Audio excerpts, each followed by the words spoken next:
La primera vez que me di cuenta de que algo no encajaba fue cuando volví a casa y me encontré una copa de vino recién usada en el fregadero. No era mía, y yo llevaba 3 días fuera por trabajo en Bilbao.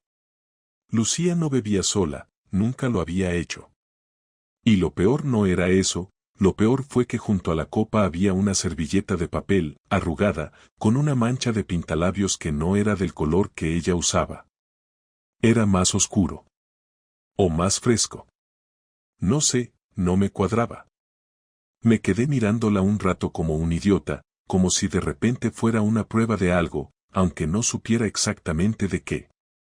La tiré a la basura sin decir nada, y seguí como si no hubiera visto nada.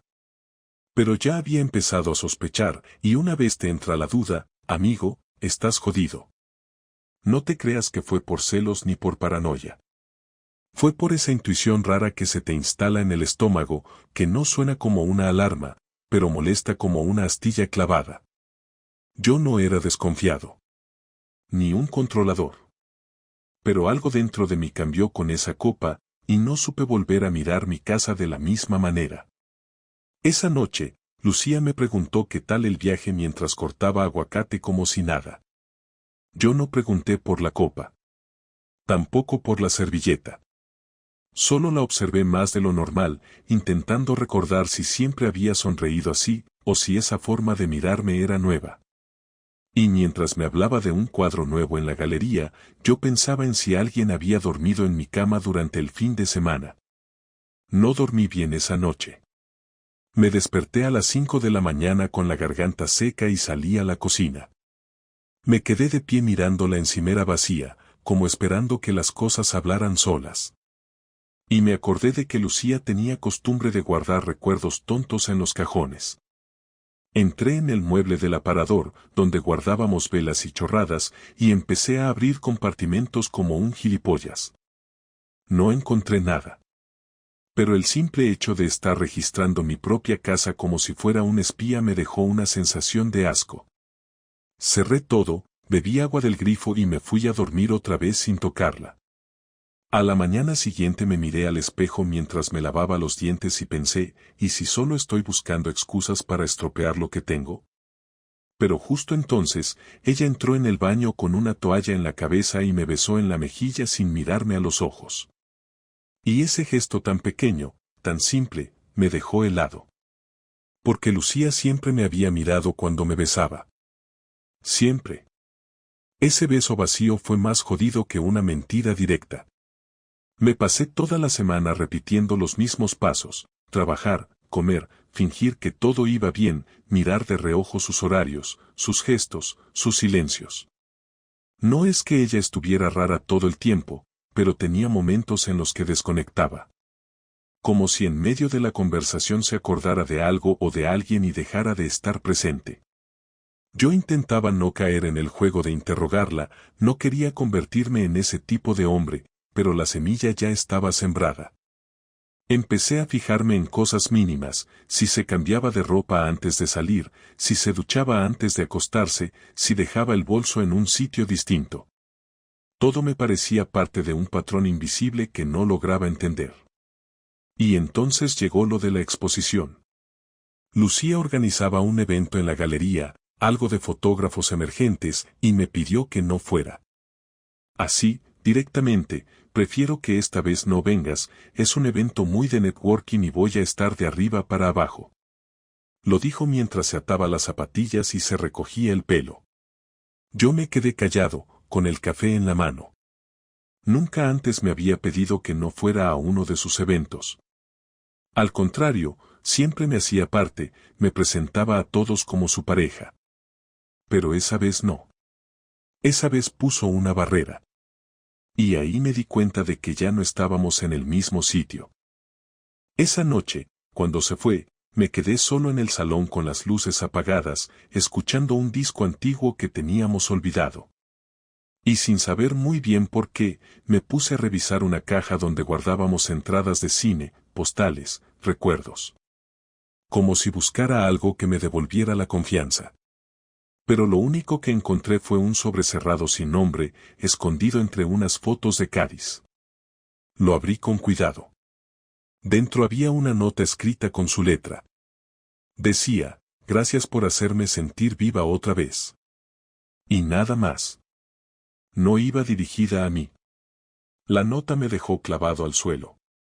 No era larga, no estaba escondida como si quisiera ocultarla, pero tampoco estaba a la vista como una casualidad. Era como si alguien la hubiera puesto ahí sabiendo que, tarde o temprano, la encontraría. La letra era la suya, eso lo supe de inmediato. Había algo en cómo trazaba la R, en cómo cerraba las letras como si tuviera prisa. No había ningún nombre, ningún destinatario, ningún contexto, pero no me costó nada entender que ese gracias por hacerme sentir viva otra vez no iba dirigido a mí. Porque yo no era una resurrección para ella. Yo era su rutina. Y en ese momento, lo supe. No quise, pero lo supe. Me quedé mirando la nota como si fuera una sentencia, sin moverme, sin pensar, con una mezcla de náusea y adrenalina en el estómago que no había sentido nunca. Cuando la puerta se abrió y escuché el ruido de sus tacones en el pasillo, no fui hacia ella, no pregunté nada. Volví a meter la nota en el sobre y cerré la caja como si no hubiera pasado nada. Me giré hacia la ventana con una calma que no era real, solo una forma de frenar las ganas de vomitar que me subían por la garganta. Lucía entró hablando por teléfono, riéndose, con esa voz más aguda que usaba cuando se sentía importante. Se quitó el abrigo sin dejar de hablar, se descalzó, entró en la cocina y abrió la nevera como si fuera un día más. Yo seguía de espaldas, apoyado en el marco de la ventana, escuchando cómo fingía normalidad, como su mundo seguía funcionando perfectamente mientras el mío se acababa de romper sin hacer ruido. Cuando colgó, se acercó a mí, me dio un beso en la mejilla y me preguntó si había cenado. Le dije que no tenía hambre. Me preguntó si me pasaba algo. Le dije que estaba cansado. No era el momento. Necesitaba pensar, juntar piezas, comprobar si lo que había encontrado era una bomba o solo una grieta. Así que la observé el resto de la noche. Cómo se duchaba, cómo se ponía el pijama, cómo se metía en la cama y miraba el móvil sin interés. Y, por primera vez, no sentí amor. Sentí distancia. Sentí desconfianza. Y por dentro empecé a hacerme preguntas que antes no me habría permitido ni formular. ¿Quién era? ¿Cuándo empezó? ¿Era uno o habían sido varios? ¿Dónde? ¿Por qué? ¿Qué le daba el que yo no? ¿Cómo podía estar durmiendo a mi lado sabiendo lo que había hecho? No dormí. Pasé la noche entera mirando al techo, sintiendo cada latido como si el corazón me rebotara en el cuello. No quería actuar sin pruebas, no porque no lo creyera, sino porque necesitaba tener algo más que una frase en un papel. Podía haber sido una nota para una amiga. Podía haber sido vieja. Podía haber sido escrita en otro contexto. Pero sabía que no. Lo sabía porque el cuerpo no miente. Porque la forma en la que ella me miraba últimamente no era la misma. Porque algo en su energía había cambiado. Y esa nota era la confirmación de lo que mi intuición llevaba semanas gritándome. A la mañana siguiente salí antes de que ella despertara. Caminé durante 2 horas por el retiro sin rumbo, con el sobre en el bolsillo, repasando cada conversación, cada excusa, cada vez que me había sentido desplazado sin saber por qué. Recordé una noche en la que llegó tarde y dijo que habían tenido que desmontar parte de la expo porque no cuadraba con el concepto. Otra en la que me pidió que no la acompañara a un evento de artistas porque iba a ser aburrido para alguien como tú. Y ahí lo entendí, había empezado a construirse un mundo sin mí dentro. Uno donde no era su pareja, sino su sombra. Donde yo era el lugar seguro al que volver después de haber vivido algo más excitante en otro sitio. Empecé a anotar cosas en una libreta. No porque pensara hacer nada con eso, sino porque necesitaba armar el puzzle. Fechas, actitudes, frases que antes me habían parecido inocuas. Todo cobraba sentido. Durante los días siguientes no dije nada. Esperé. Quería que ella me lo dijera sola. Quería ver si tenía la decencia de confesarlo. Me esforcé por ser el mismo. Cociné, la escuché hablar de su trabajo, hicimos planes. Todo mientras mi cabeza era un hervidero de imágenes que no me dejaban en paz. Cada vez que se duchaba más de 10 minutos, cada vez que se reía con alguien por WhatsApp, cada vez que salía de casa sin perfume y volvía oliendo a uno distinto. No quería ser ese hombre, pero ya lo era. El hombre traicionado que aún no tiene pruebas, pero sabe que le han robado algo. Y entonces pasó algo que no había previsto. Una tarde de sábado, Lucía me pidió que la acompañara a la galería para ayudarla con unos cuadros. Acepté sin pensarlo. No porque me apeteciera, sino porque necesitaba ver ese espacio que se había convertido en su excusa favorita. Llegamos en metro. Ella hablaba con entusiasmo, como si todo fuera perfecto. Al entrar, me enseñó el montaje, me presentó a una compañera, y luego me dejó solo en una sala mientras iba a buscar algo al almacén. Fue entonces cuando la vi. Una fotografía grande, en blanco y negro, colgada en una esquina. Ella no me la había enseñado nunca.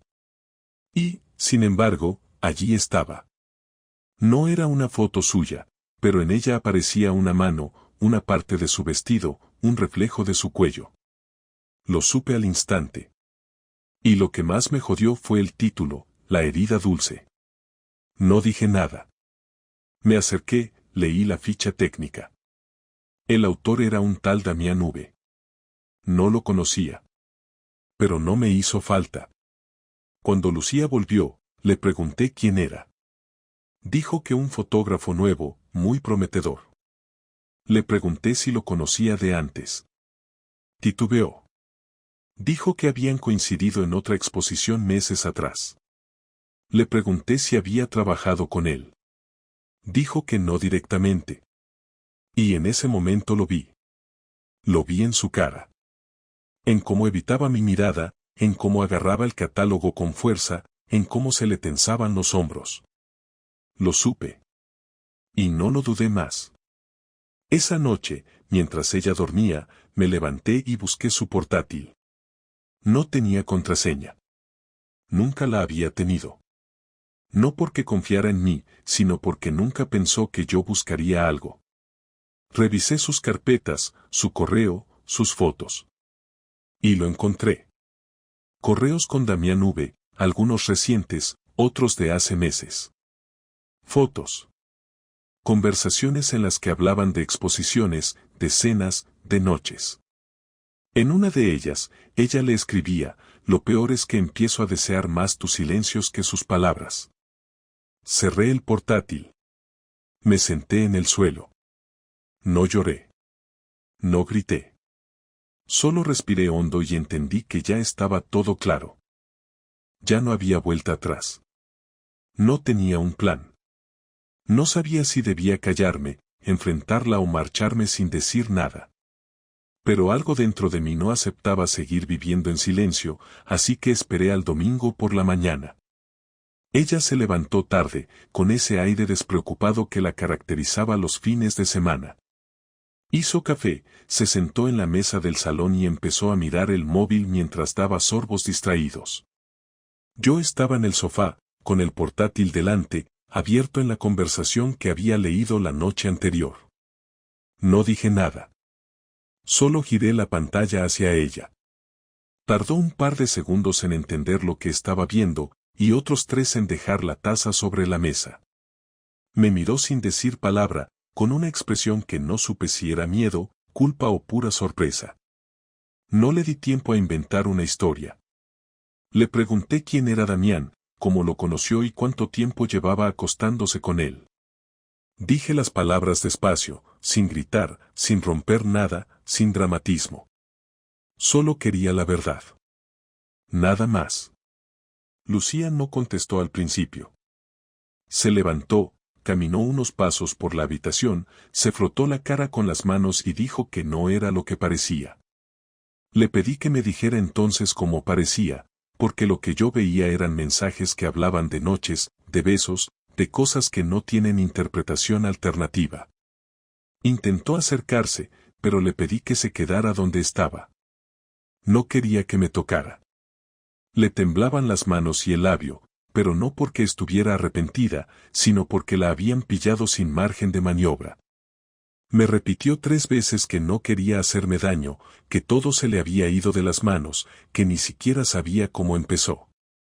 Yo escuchaba, pero no la oía. Era como estar frente a un ruido de fondo, un zumbido que no transmite nada. Quise creer que al menos tendría la decencia de admitirlo, pero seguía buscando frases que suavizaran el golpe. Hasta que le dije que había leído todo, que lo sabía desde hacía días, que ya no había nada que esconder. Y entonces se derrumbó. Se sentó otra vez, cruzó los brazos sobre la mesa y empezó a hablar sin mirarme. Dijo que lo conoció en una exposición en Barcelona hacía casi un año, que al principio solo hablaban de arte, que se entendían bien, que él la hacía sentirse ligera y que una noche, después de una cena, pasó lo que tenía que pasar. Lo dijo así, con esa frase, sin dramatismo, como si fuera un hecho inevitable.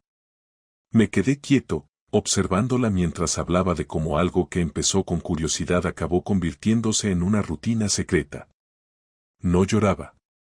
No se defendía. Solo hablaba. Me explicó que no era amor, que no quería dejarme, que era solo una conexión que la confundió. Le pedí que repitiera eso, una conexión que la confundió.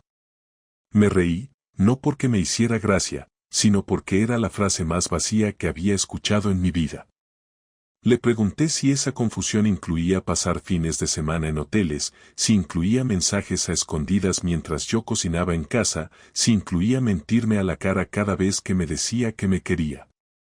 No contestó. Se limitó a decir no lo entiendes. Y ahí perdí la calma. Le grité que lo entendía perfectamente, que entendía cada palabra y cada gesto, que lo que no entendía era cómo había sido capaz de mirarme cada día sabiendo que estaba traicionando todo lo que habíamos construido. Golpeé la mesa, el café se derramó, y ella dio un salto hacia atrás. Me miró como si temiera que fuera a hacer algo más, pero no lo hice. Solo estaba harto de escuchar excusas. Le pregunté si seguía viéndolo. Dijo que no. Le pedí que me mirara a los ojos y lo dijera otra vez. Lo hizo, pero bajó la vista al final, y eso bastó para saber que mentía. Le dije que no tenía sentido seguir hablando si no era capaz de ser honesta. Entonces cambió de tono. Me pidió que me calmara, que ella no quería que esto acabara así, que podíamos solucionarlo, que todo había sido un error. Y en ese momento, esa palabra, error, me resultó tan ridícula que me eché a reír. Le dije que un error es olvidar un cumpleaños, no acostarte con alguien durante meses. Un error no se repite tantas veces, ni se planea, ni se defiende cuando te descubren. Lo que había hecho no era un error, era una decisión. Cada vez que se había ido a la cama con él, había tomado una decisión. Cada vez que había mentido, había tomado otra. Y no quería oír ni una sola justificación más. Se acercó despacio, llorando ya, y me dijo que no quería perderme, que él no significaba nada, que lo nuestro valía más. Le dije que si de verdad hubiera valido algo, no habría pasado esto. Pero ella insistía, con esa desesperación que llega cuando el miedo supera al deseo. Intentó tocarme la mano, la aparté. Le dije que se marchara de casa, que necesitaba pensar. Me rogó que no la echara, que no tenía dónde ir. Le recordé que siempre había sabido buscar sitios donde dormir cuando lo necesitaba. No sé cuánto tiempo pasó después de eso. Ella se encerró en la habitación, y yo me quedé en el salón, mirando las paredes, los cuadros, las fotos, todo lo que habíamos hecho juntos. No sentía rabia, sentía algo peor, vacío. La veía llorar detrás de la puerta y no me generaba nada.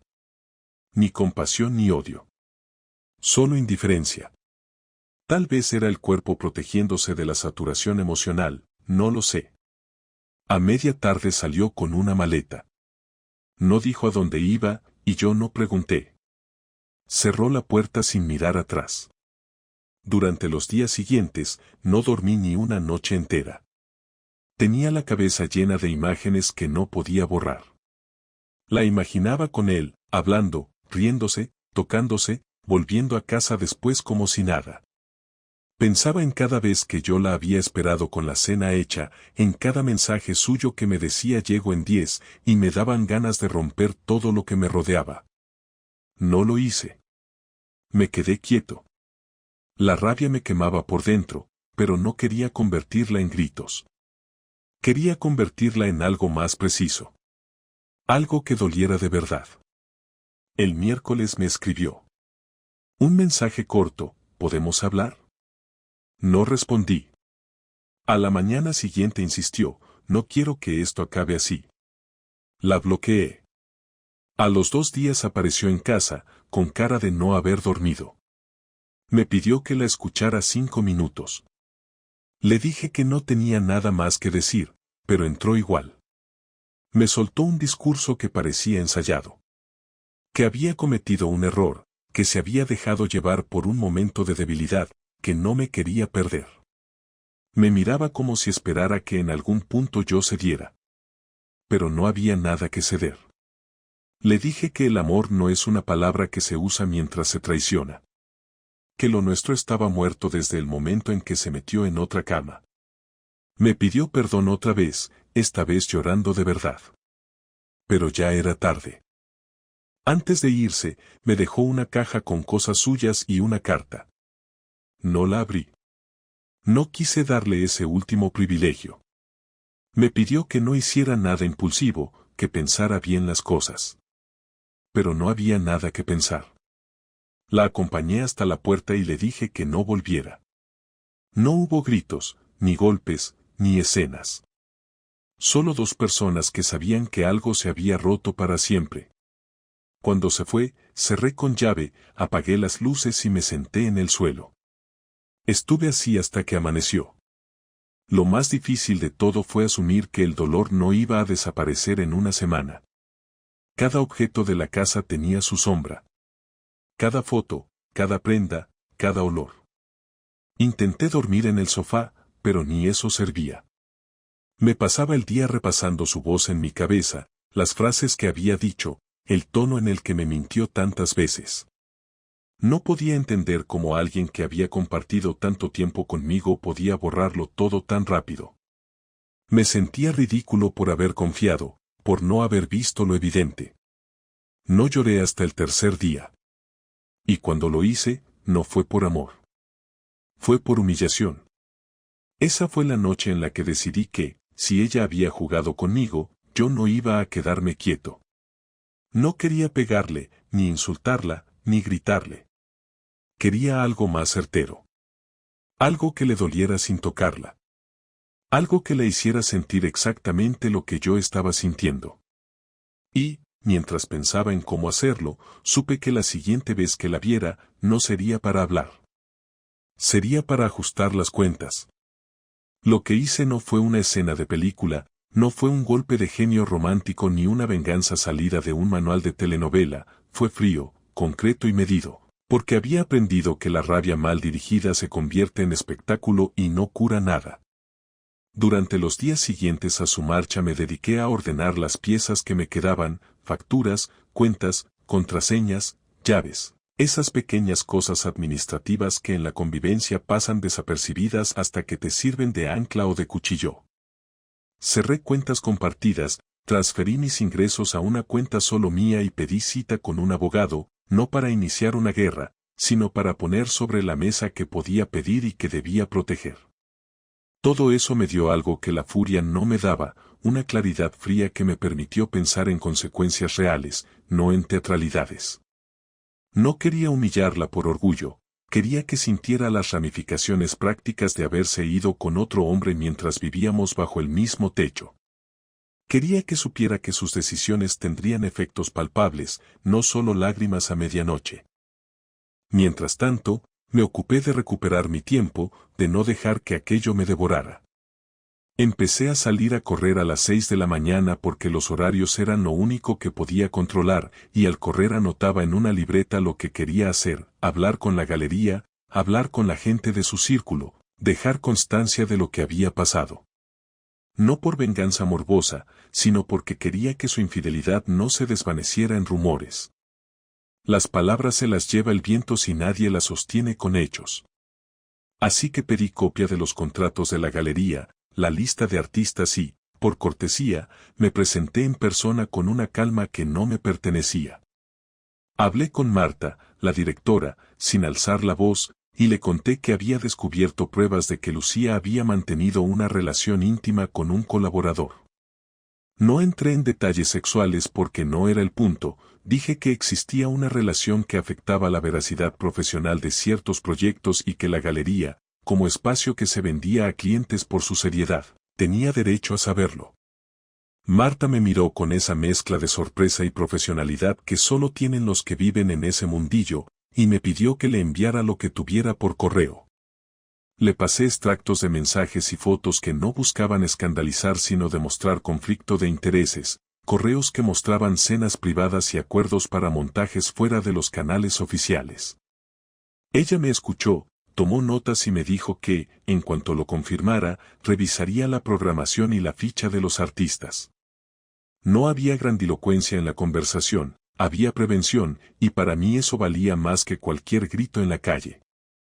A la vez, contacté a un buen amigo periodista, no para convertir mi historia en un titular sensacionalista, sino para que escuchara la versión que yo tenía antes de que se convirtiera en infamia anónima. Quería que hubiese testigos de que yo había actuado con mesura, que no era el marido despechado que tiraba acusaciones al viento. Le di material, no por mis ganas de venganza sino por la necesidad de constatar que aquello había ocurrido. El periodista me escuchó, me hizo preguntas incómodas y al final me dijo que entendía mi posición y que esperaría a que la galería verificara antes de publicar nada. Otra vez, no buscaba escándalo, buscaba consecuencias reales, reputación profesional para ella, y la consecuencia natural de que la gente supiera cómo se había entrelazado lo personal con lo profesional.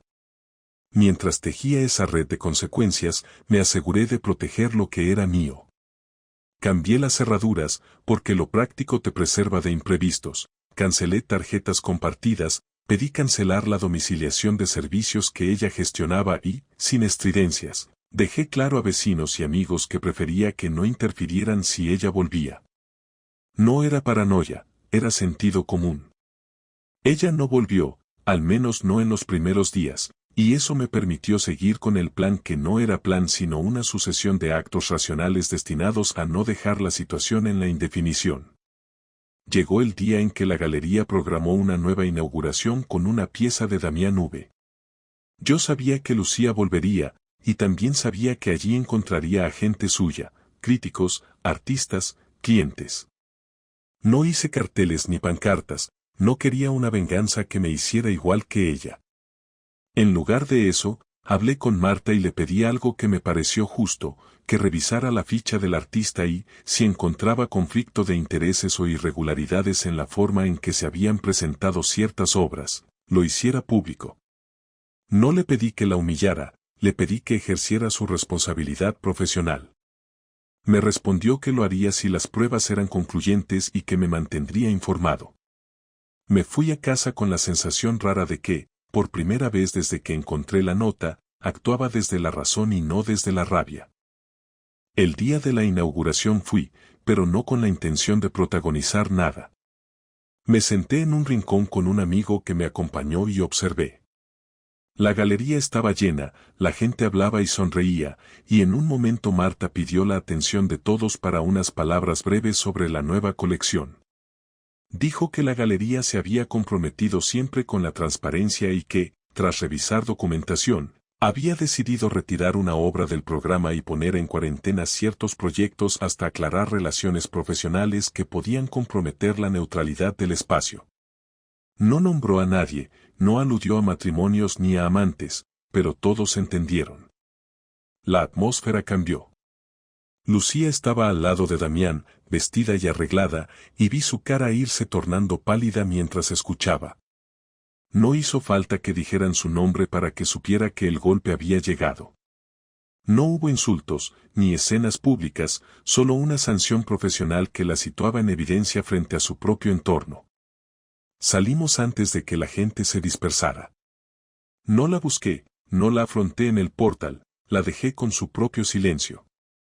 Por la noche pensé que mi venganza no había sido teatral pero sí certera, había logrado que lo que parecía un asunto privado adquiriera la proporción que merecía en su trabajo, y con eso le había quitado la comodidad de seguir sin asumir consecuencias.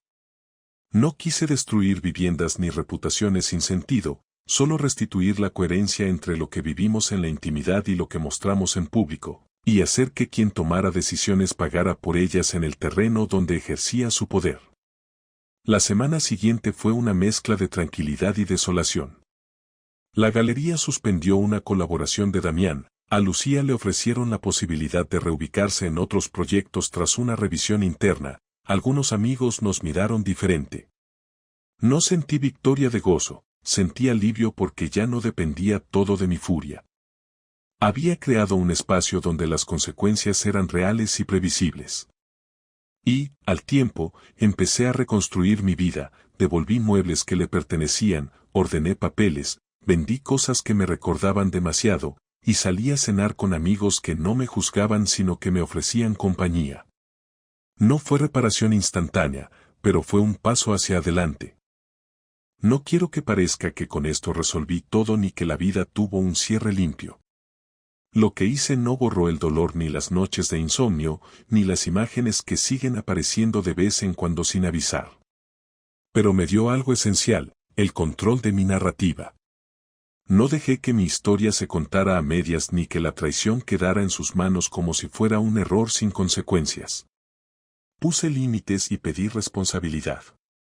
Eso, más que cualquier escena grandiosa, fue mi forma de ajustar cuentas. Y en el proceso entendí algo que no había querido aceptar, la venganza no cura, pero la justicia, aunque sea administrada con la fría contabilidad de actos y palabras, te permite reconstruirte sin convertirte en aquello que tanto odias. No volví a verla durante casi 2 semanas después de la inauguración.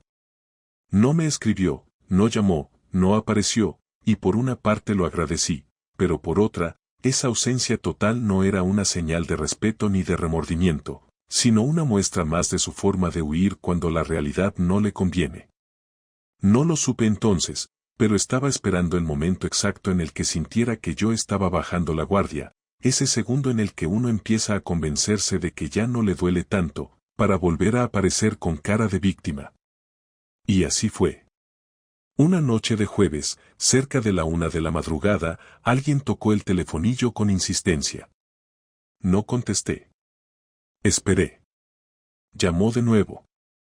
No era un borracho perdido ni un vecino equivocado. Miré por la mirilla y ahí estaba, de pie, sola, con la misma ropa que llevaba el día que se fue, o quizás era otra parecida, pero eso no importa. Le abrí. No porque quisiera hablar, sino porque ya no me afectaba igual. Lo que antes me sacudía por dentro ahora me provocaba una mezcla de aburrimiento y curiosidad.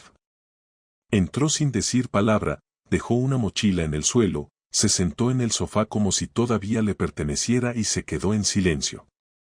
No dije nada. Fui a la cocina, serví un vaso de agua y me lo tomé solo. Ella me miraba esperando algo, pero ya no había guiones, ya no tenía el control de la escena. Finalmente habló. Dijo que no sabía por dónde empezar, que no había dormido en días, que se sentía vacía. Le pregunté directamente por qué había vuelto. No porque me había engañado, no porque hizo lo que hizo, sino porque ahora, porque justo después de que todo se hiciera visible. Me respondió que necesitaba cerrar el ciclo, que no quería que termináramos así, que después de todo lo vivido no merecíamos terminar como desconocidos. Le pregunté si seguía viéndose con él. Al principio dudó, como si el hecho de haberlo dejado hacía 3 días fuera una forma válida de decir ya no. Dijo que no se habían visto desde lo de la galería. Le pedí que no me hablara en tiempos verbales ambiguos. Entonces dijo que no lo había vuelto a ver y que no pensaba volver. Le pregunté si eso era porque se sentía mal o porque ya no le interesaba. Me miró con rabia y dijo que no iba a entrar en ese tipo de juegos. Le dije que no era un juego, que para mí era importante saber si estaba aquí porque me echaba de menos o porque se le había acabado el refugio. Se quedó callada. Ese silencio fue suficiente. Dijo que había entendido muchas cosas en estas semanas, que lo que había hecho no era solo un error, sino una forma de sabotear algo que funcionaba demasiado bien. Que se sintió invisible en la rutina, que necesitaba sentirse deseada, viva. Le pregunté si se sentía viva cuando me mentía en la cara. Dijo que no, que se sentía culpable. Le pregunté cuántas veces se había sentido culpable antes de hacerlo otra vez. Me pidió que parara. Que no estaba ahí para repetir la discusión. Que quería tener una última conversación.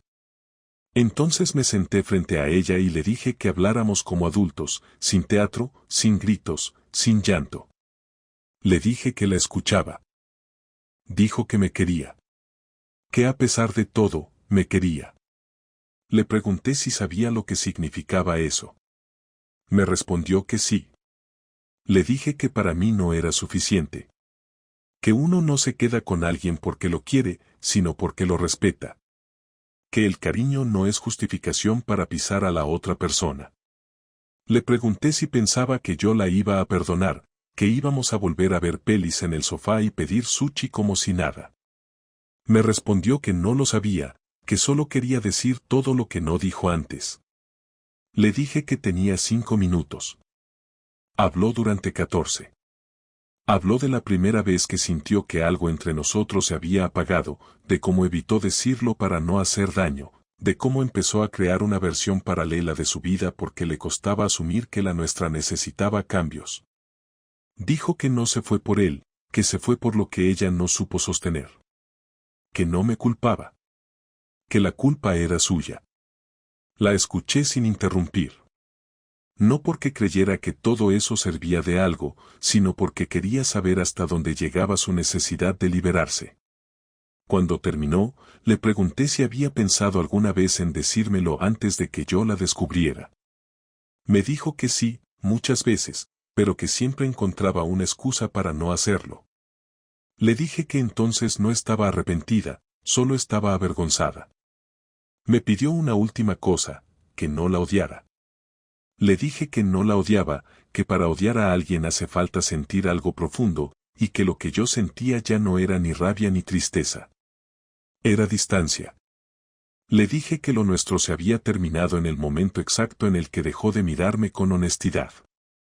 Que esa noche que apareció, con su mochila y su discurso, no era una oportunidad para arreglar nada, sino un cierre que debía haberse hecho antes. Me agradeció por dejarla hablar. Le agradecí por ser sincera, aunque tarde. Se levantó, agarró su mochila, y cuando abrió la puerta le dije algo más: no vuelvas, ni siquiera si te arrepientes. Ya no hay espacio aquí. No respondió. Bajó las escaleras en silencio. No volvió a mirar atrás. Me quedé en casa con la extraña sensación de haber cerrado algo sin necesidad de romperlo. No había gritos en mi cabeza, ni frases pendientes. Solo una calma seca, incómoda, pero calma al fin. No sentí alivio. Sentí que todo por fin estaba en su sitio, aunque eso significara quedarme solo. Esa noche dormí. No del todo bien, pero dormí. A la mañana siguiente desperté sin revisar el móvil, sin esperar nada. Me duché, salí a la calle, fui a trabajar, y no pensé en ella en todo el día. Cuando regresé a casa, ya no olía a su perfume. Las cosas que me recordaban a ella estaban guardadas en una caja que no pensaba abrir. Sabía que en algún momento vendrían los recuerdos, los impulsos de escribirle, de revisar sus redes, de preguntar por ella. Pero también sabía que no iba a hacerlo. Porque ese era el último límite que me quedaba. Y no pensaba cederlo. Ella había tenido la oportunidad de decir la verdad, de elegir, de hacer las cosas de otra manera. Eligió mentir, ocultar, traicionar. Y yo elegía no repetir el error de permitirle volver a entrar. No iba a reconstruir algo que ya había sido destruido desde dentro. Lo nuestro no terminó por falta de amor, terminó por falta de respeto. Y eso no tiene arreglo. Pasaron los meses y lo que al principio parecía un periodo transitorio se convirtió en una forma de vida. No lo busqué, simplemente ocurrió. No me levantaba con ansiedad, ni repasaba lo que había pasado como si pudiera cambiarlo. Había aprendido a aceptar que las cosas no se cierran de golpe, que la mente sigue procesando incluso cuando uno cree que ya ha superado algo. Me acostumbré a los silencios, a las comidas solo, a no justificar cada movimiento. Al principio me costaba incluso cocinar solo, porque siempre había pensado en porciones para dos, pero con el tiempo empecé a hacerlo de forma automática.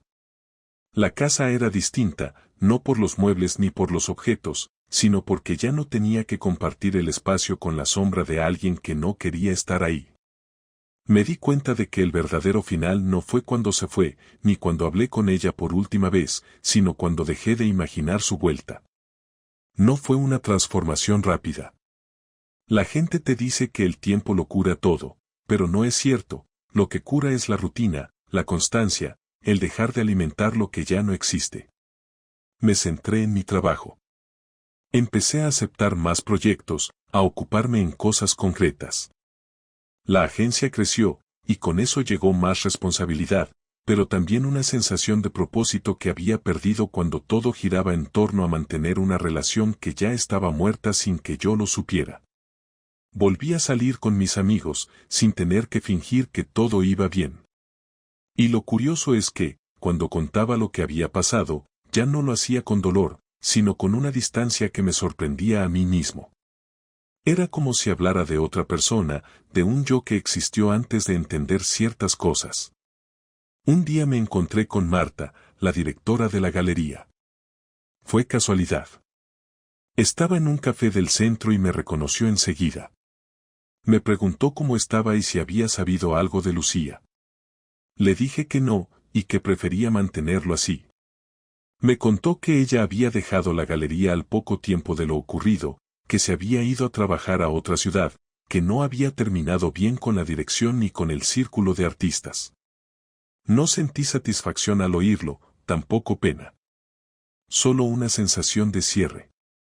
Como si por fin alguien hubiera puesto el punto final que yo ya no necesitaba, pero que completaba el ciclo. Le agradecí la conversación, pagué el café y seguí con mi día. Al llegar a casa esa noche, abrí por primera vez la caja donde había guardado sus cosas. No para recordarla, sino para decidir qué hacer con ellas.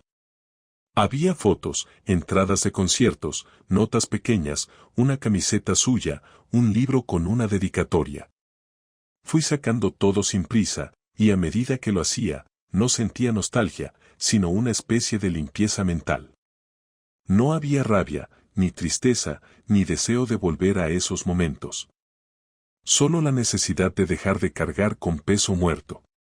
Metí todo en una bolsa, bajé a la calle y lo dejé en el contenedor. No lo hice como un gesto simbólico ni con intención de cerrar un capítulo. Lo hice porque ya no tenía sentido guardar cosas que no representaban nada. Cuando subí, la casa seguía igual, pero yo la miré distinto. Por primera vez en mucho tiempo, sentí que el espacio era mío. Después de eso, empecé a salir con alguien. No lo planeé, y tampoco lo conté a nadie al principio. Fue una compañera de trabajo, Laura, que llevaba meses colaborando conmigo en proyectos. Nos entendíamos bien, y poco a poco empezamos a pasar más tiempo juntos fuera de la oficina. No era una relación de esas que te arrastran ni una de esas historias que te devuelven la fe en el amor.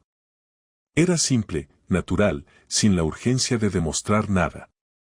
Yo ya no buscaba una redención ni un reemplazo, buscaba compañía. Al principio tuve miedo de que las comparaciones aparecieran, de que las cicatrices del pasado interfirieran, pero no fue así. Aprendí a no medir a las personas por lo que otros hicieron. Laura nunca me pidió explicaciones, nunca me exigió hablar del pasado. Solo estuvo. Y eso bastaba.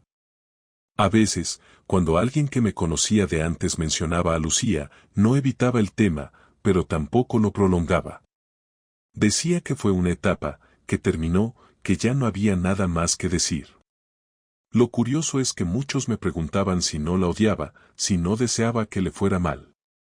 Y siempre respondía lo mismo: no me interesa. No porque sea mejor persona ni porque haya alcanzado un estado de madurez especial, sino porque entendí que desearle mal a alguien es seguir atado a esa persona. Y yo había decidido soltar. Lucía fue parte de mi vida, eso es innegable, pero ya no definía quién era yo. Fue una historia que terminó con la única conclusión posible: cuando la confianza se rompe, no hay vuelta atrás, por mucho que quieras reconstruir lo que ya no existe. Hubo una noche en la que soñé con ella, la única desde que todo terminó. No fue un sueño romántico ni un recuerdo. Era una escena cotidiana, estábamos en la cocina hablando de algo sin importancia. Me desperté sin angustia, sin dolor. Solo con la certeza de que el recuerdo ya no dolía. Esa fue la señal definitiva de que había pasado página.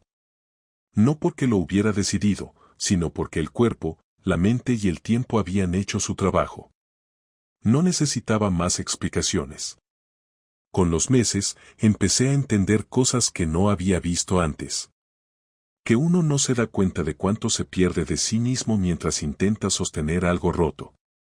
Que no hay traición más grande que la que te obliga a dejar de reconocerte en el espejo. Que la fidelidad no se mide solo en no acostarse con otro, sino en no mentir, en no esconder, en no elegir el silencio cuando lo que se necesita es claridad. Y sobre todo, aprendí que el perdón no siempre significa reconciliación. A veces, perdonar es aceptar que la otra persona ya no tiene poder sobre ti. No volví a saber nada de ella. No la busqué en redes, no pregunté a nadie, no tuve la curiosidad de saber si seguía con él o si rehizo su vida. No porque me diera igual, sino porque comprendí que mi historia ya no dependía de la suya. Aprendí a no mirar atrás, a no revivir lo que ya había muerto. Me llevó tiempo, pero al final entendí que la fidelidad más importante que uno puede tener es consigo mismo. Una tarde de domingo, mientras caminaba por el parque, vi a una pareja discutir. Ella le reprochaba algo y él solo escuchaba, con la mirada perdida. Me quedé observando unos segundos y seguí andando. No sentí compasión ni juicio, solo una especie de reconocimiento silencioso. Nadie está exento de equivocarse, nadie está preparado para el momento en el que todo se derrumba. Lo único que puedes hacer es decidir cómo reaccionas, y esa fue la diferencia entre el hombre que era antes y el que soy ahora. Antes habría intentado arreglarlo todo, justificar, entender, aferrarme. Ahora sé que a veces lo más valiente es soltar y seguir. Lo que vino después fue simple. No hubo redención ni moraleja. No hubo castigo divino ni justicia poética. Solo la vida continuando. Trabajo, rutinas, cenas, conversaciones, planes nuevos. Y en medio de todo eso, una calma distinta, una sensación de que el ruido había desaparecido. No porque todo estuviera bien, sino porque por fin había aprendido a vivir sin esperar que las cosas volvieran a ser como antes. La traición no me convirtió en alguien amargo, pero sí en alguien que ya no ignora las señales. Aprendí a observar, a poner límites, a decir no cuando algo no encaja. A veces, cuando la gente me pregunta qué aprendí de todo aquello, no doy una respuesta elaborada. Digo simplemente que aprendí a no subestimar la tranquilidad. Que la paz no llega cuando olvidas, sino cuando aceptas. Y que hay cosas que se rompen para siempre, y está bien que sea así. Porque en el fondo, no se trata de perdonar o de olvidar, sino de seguir adelante sin arrastrar lo que ya no te pertenece. Esa es toda la historia. No tiene un final heroico, no hay reconciliación ni venganza definitiva. Solo un hombre que entendió, a fuerza de golpes, que el amor no siempre basta y que la dignidad, cuando se pierde, cuesta demasiado recuperarla. Y si algo me queda claro después de todo, es que la próxima vez que elija quedarme con alguien, no será por costumbre ni por miedo a la soledad, sino porque esa persona merezca la versión más honesta de mí, la que aprendió a no conformarse con menos de lo que ofrece.